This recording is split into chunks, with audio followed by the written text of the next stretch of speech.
March is upon us, and that means one thing to sports fans. It's time for March Madness. In this video, I'm going to show you the only true contenders this year using historical patterns and important stats so you don't waste an entry on teams with an unlikely shot at cutting down the nets in April. Make sure to leave a like and subscribe if you enjoyed, as there will be more March Madness content coming your way on this channel. Without further ado, let's get into it. So in order to narrow down the top seeds into a short list, we will be using 3 different trends and methods to identify the teams you should be picking. First method, and the one I am most confident in, is that basically every winner since 2000 has had a top 21 offense and a top 37 defense at least. And if we have to narrow things further, 91% of winners since 01 have had a top 31 defense and not top 37. The second method we will be using is a bit more straight up, and that is every title winner since 2004 has been in the top 12 Week 6 AP poll.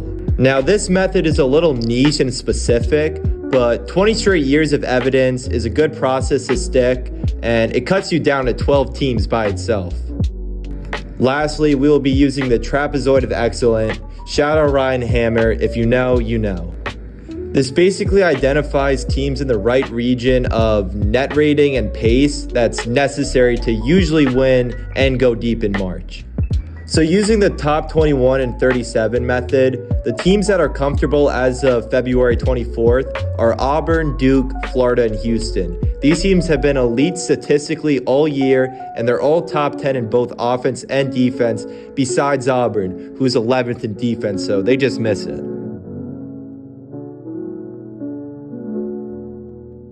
Here's a list of teams that just squeak in on this requirement, although they are not as dominant as the other 4 teams.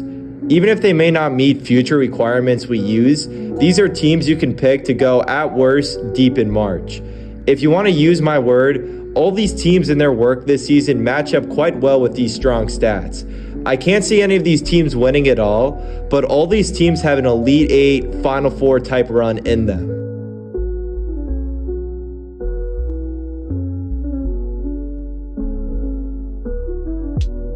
Now, here are teams that are projected to be high seeds, but are not that close or are pretty clearly outside of this stat as of right now. These teams could be over-reliant on one end of the floor, maybe causing some upset potential if you want to look at it that way.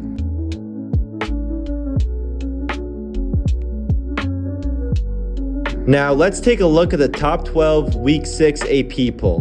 As you can see, Auburn, Duke, and Florida once again meet the requirement and are the only teams who have done so in dominant fashion so far. Marquette and Iowa State are teams close of meeting both, and depending on how the rest of the season goes, they can meet both requirements if they play their way into a top 21 offense and top 37 or 31 defense. Other teams in this poll like Kentucky, Alabama, Oregon, Purdue are pretty far out. I do want to mention how elite Alabama's offense and fast-paced style is. The question is, can their defense and sort of chaotic way hold up for 6 games? So if you want to pick an outlier, I think they're probably the strongest choice of these 12 teams. Now lastly, let's look at the trapezoid of excellence. Basically, you want to be in the trapezoid region, as that's where past title winners tend to be. Duke, Florida, Auburn are all in this region, so they are officially the teams to complete all 3 requirements. Houston just misses out with the AP poll, and Tennessee being on the fence of a top 31 offense suggests that they are not as dominant as the other 4 teams have been this year.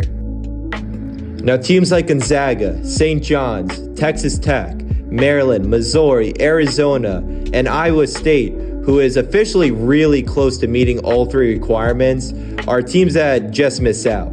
This suggests that all these teams can make Elite 8, Final 4 type runs thanks to their strong net rating and their play of pace that's usually been favorable for March success in past years. So I have Auburn and Duke at the top. They have been the 2 most dominant teams this year by far and are going to be the clear top pick squads. They got the 2 national players of the year. They had that great matchup in out of conference play. They kind of feel destined to have a crash course at some point in the Final Four or in the national championship game. Now, right below them, I'm going to have Florida. there's not much to nitpick with them, and they're simply just a really, really good team. And if anyone's going to win that's not Duke and Auburn, I'd probably pick Florida. Right below, as our fourth true title contender, is Houston. The only thing keeping them out of that Florida tier is really just the fact that they don't meet the AP top 12 requirement, because this is the best team Calvin Sampson has had since he's coached Houston. So speaking of Houston, let's talk about them first as my fourth true title contender that I think can win the national championship come April. Now, there are a lot of things to like. Another common metric you can use to determine national title winners is coaching experience. Usually 10 years of coaching experience is the magic number. Kelvin Sampson is exactly that. He's been coaching for 35 years at head coach now. And for the past few years, because of injury luck or maybe running into a bad opponent or losing on a game winner, it feels like every year Houston is due to finally win it all. And for good reason. They're top 7 in offense and top 3 in defense. Only 2 other teams in Duke and Florida are the other teams that are top 10 in both. They're shooting 39% from deep, which is the highest they have ever shot under Sampson compared to his other title contending teams. They're 7th in offense.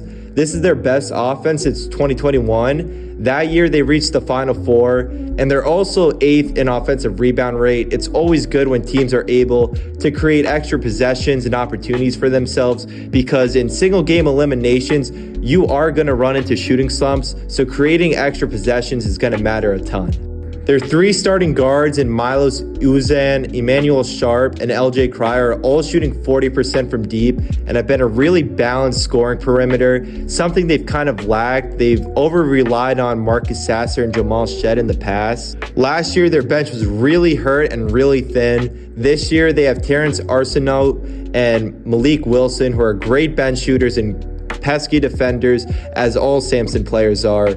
And in total, they have 5 guys shooting above 39% from deep. JoJo Tugler is 2nd in defensive BPM. He's been one of the best defender prospects that I've seen in recent years. Milos Uzan has really come into his own as a Jamal Shead replacement. He has a 4.4 assist to turnover ratio, which is the best in the country. It's always good that teams in March don't turn over the ball because it prevents some runs or loss of momentum.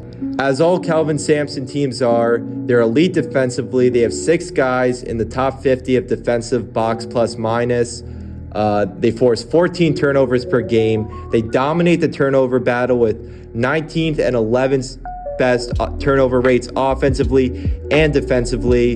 Opponents shoot 30% from deep, and they've also just dominated Big 12 play. They've only lost 1 so far as of February 24th. With that being said, though, there are definitely things not to like with this team. First off, they don't really get to the line that much, as they are 332nd in free throw rate in the country. Their offense has a lack of true dominant creators. Now, LJ Cryer and Emmanuel Sharp are elite shot makers and have been hitting tough shots all season for them. But when they go cold, their offense can definitely stagnate at times.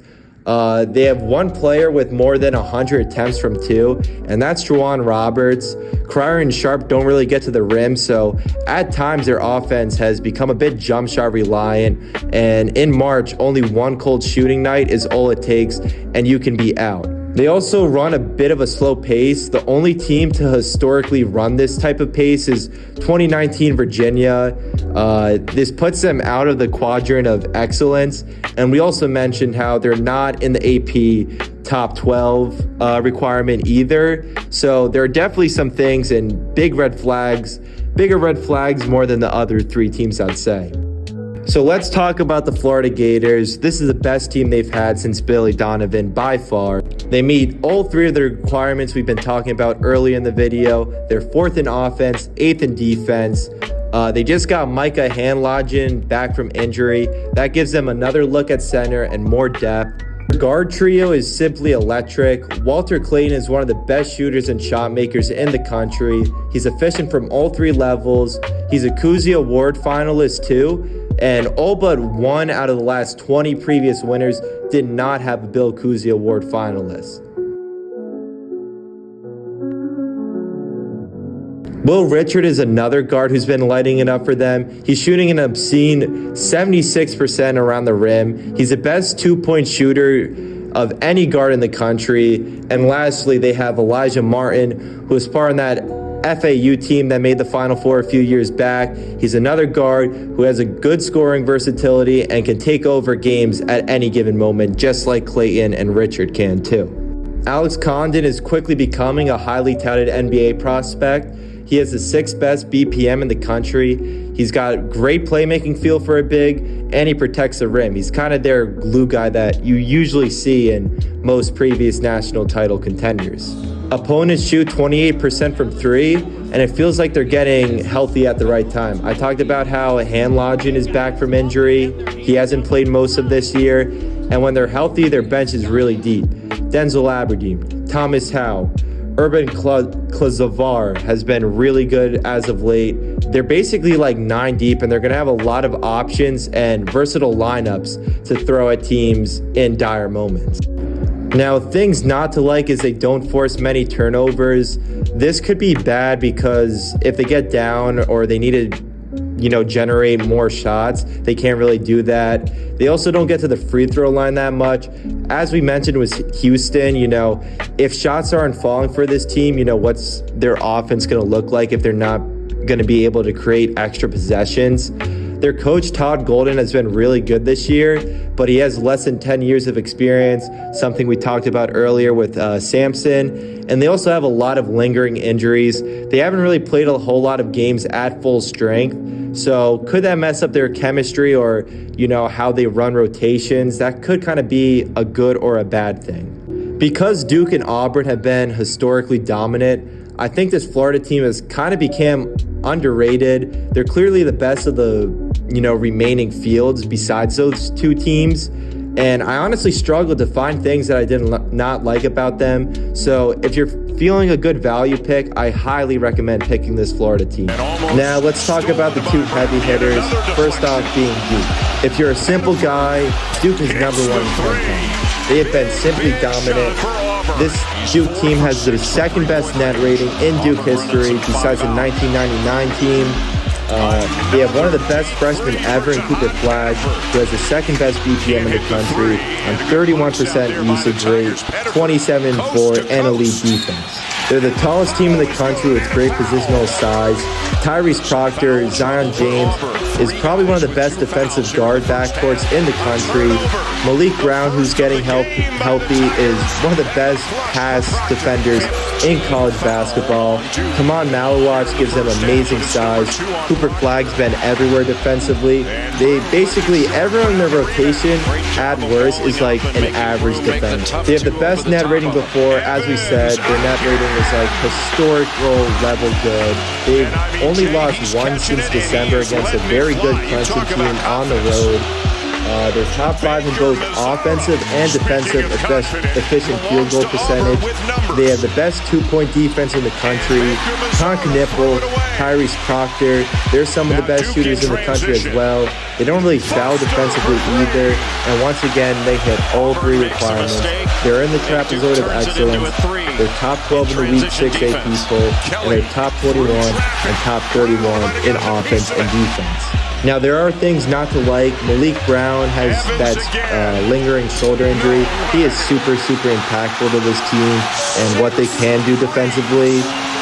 As we mentioned with Todd Golden, John Shire hasn't hit the 10-year requirement of being a head coach.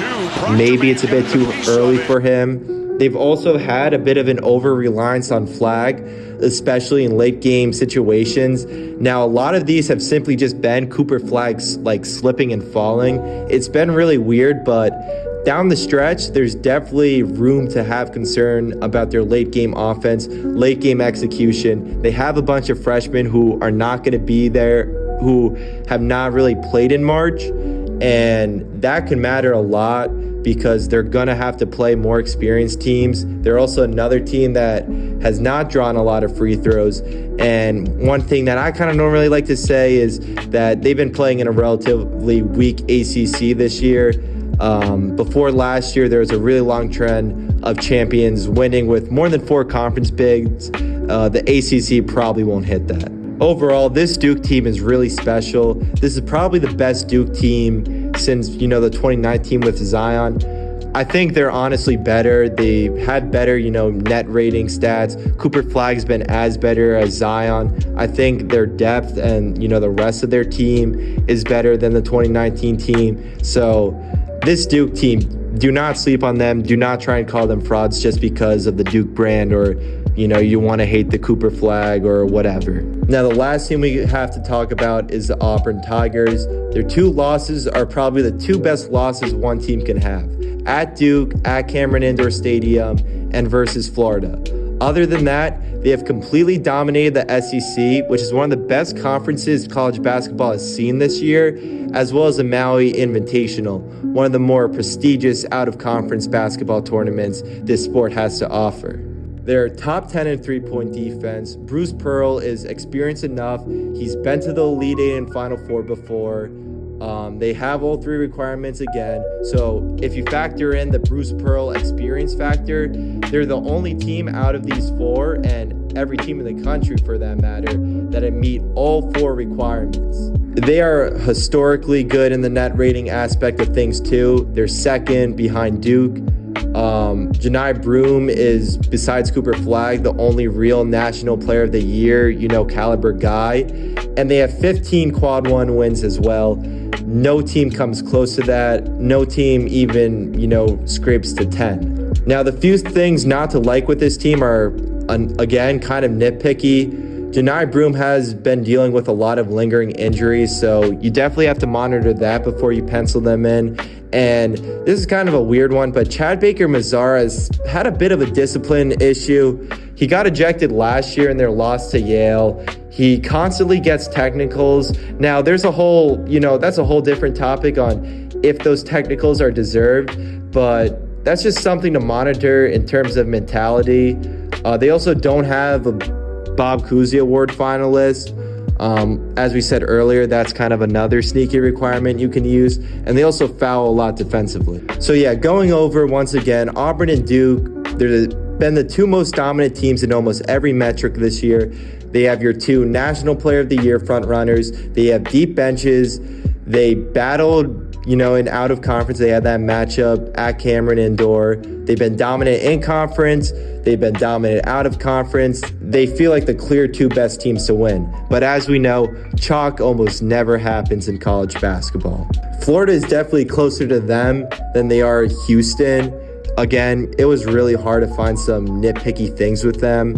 And then lastly, you have Houston. They're definitely a true contender, but I'm not sure if I'd put all my chips on them. But if you're in a big bracket pool and you know everyone's going to pick Auburn and Duke, that's how you can win those big bracket pools, by picking a Houston team that maybe not be as loud of contenders as an Auburn and Duke team. Anyways, that's going to do it. More March Madness content on this channel is on the way, so please leave a like and subscribe if you enjoyed. I hope everyone gets to enjoy the greatest sporting event in history, whether you'll be watching at school or at work. And yeah, cherish all these great moments that are about to come in the greatest sport on the planet these next few weeks. And peace.